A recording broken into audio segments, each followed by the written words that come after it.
And so,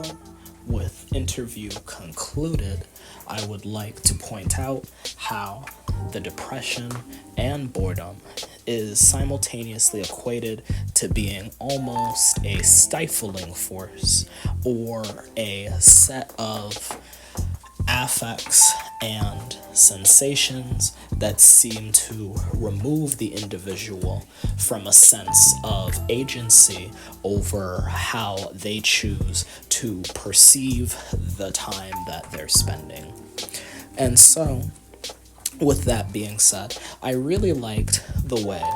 that our anonymous interviewer was able to draw on the fact that one commonality between engaging with boredom versus engaging with depression very heavily seems to be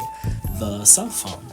Whether it be because of the innate quick stimulus and dopamine that the cell phone is able to provide in moments of dealing with an acute lack of stimulation, or as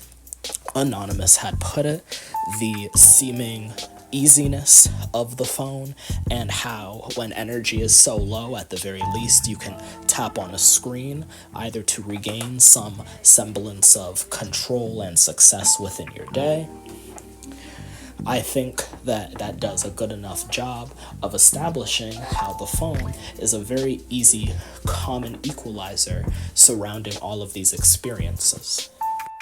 This innate link between boredom and depression via the phone is touched upon within Boredom and Digital Media Usage, a Systemic Review and Meta-Analysis, where it helps establish not only the fact that problematic digital media usage has increased over the years with the increase of bad mental health such as anxiety and depression, but that associations between boredom and problematic digital media usage are positive and medium to large as well. This helps us understand that the phone is, as a commonality, a way out of dealing with these circumstances, at least in the short term.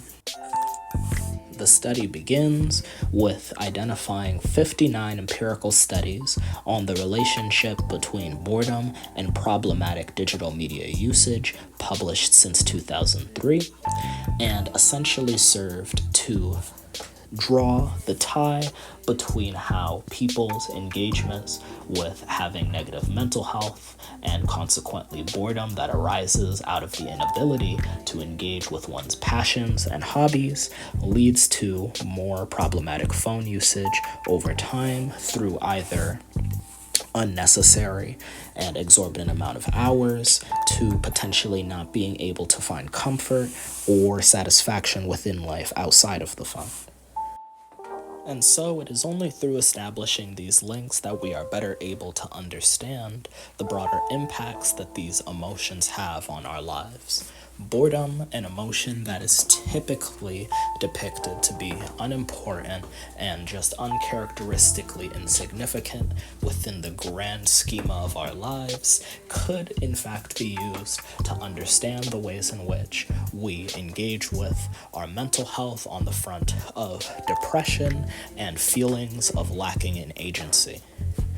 Boredom in and of itself is not a mere emotion as much as for many it is a position that they take up in life where they are stripped of the ability to take action and take part within their lives in the same sense that an individual with depression may be of the feeling that they themselves are also being stripped of their agency.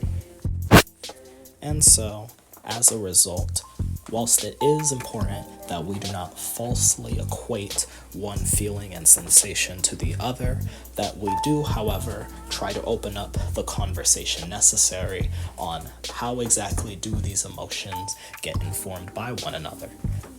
With the phone being a commonality between how people engage with depression versus how they engage with boredom, it provides us insight into understanding how being stripped of agency in one way leads to a very easily reclamation of it in another. And through us furthering our understanding of boredom and the place that it holds within our lives, we are able to come to a better understanding of the ways in which we are able to take hold of those moments where we find ourselves waiting on something.